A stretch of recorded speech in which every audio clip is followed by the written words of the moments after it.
नमस्कार, मैं कुमार और आप देख रहे हैं स्टार मिथिला। विगत कई दिनों से प्रोटेस्ट जारी है।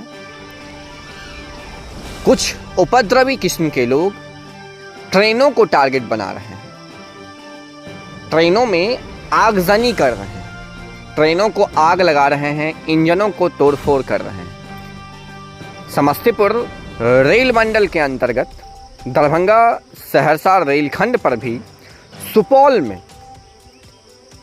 पैसेंजर ट्रेन में आग लगा दिया गया। हाजीपुर मुख्यालय या फिर पूर्व मध्य रेल के अंतर्गत अत्यधिक ट्रेनों को आग के हवाले कर दिया गया। न सिर्फ पूर्व मध्य रेल, बाकी इनके अलावा और जितनी सारी रेल मंडल हैं, उन सभी रेल मंडलों में भी सिर्फ और सिर्फ ट्रेनों को टारगेट किया जा रहा है इन प्रोटेस्टर्स के द्वारा। और इसीलिए विगत कुछ दिनों से ट्रेन परिचालन पूर्व मध्य रेल का पूर्ण रूप से ठप पड़ा हुआ है। सिर्फ पासिंग गाड़ियां ही गुजरती हैं, बाकी किसी भी प्रकार का परिचालन पूर्व मध्य रेल के अंतर्गत नहीं हो रहा है। और आज फिर एक बार समस्तीपुर रेल डिवीज़न के अंतर्गत नवनिर्मित रेलखंड जो लहरियासराय, दरभंगा, झंझारपुर, निर्मली, सरायगढ़ होते हुए सहरसा तक बनी हुई है, जिसकी परिचालन विगत 1 महीने पहले शुरू की गई और इतिहास रचा गया था 88 वर्ष के बाद इस रेलखंड को शुरू करके। उस रेलखंड पर आज 3 दिनों से परिचालन बंद है। कारण सिर्फ और सिर्फ वो प्रोटेस्टर्स जिनके द्वारा ट्रेनों में आग लगा दी गई।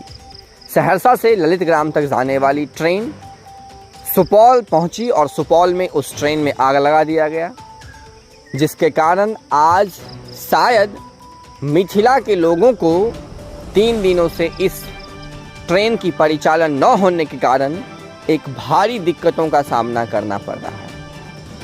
न सिर्फ मिथिला बल्कि पूर्व मध्य रेल के अंतर्गत आने वाले सभी स्टेशनों का, सभी रेल मंडलों का यही हाल है।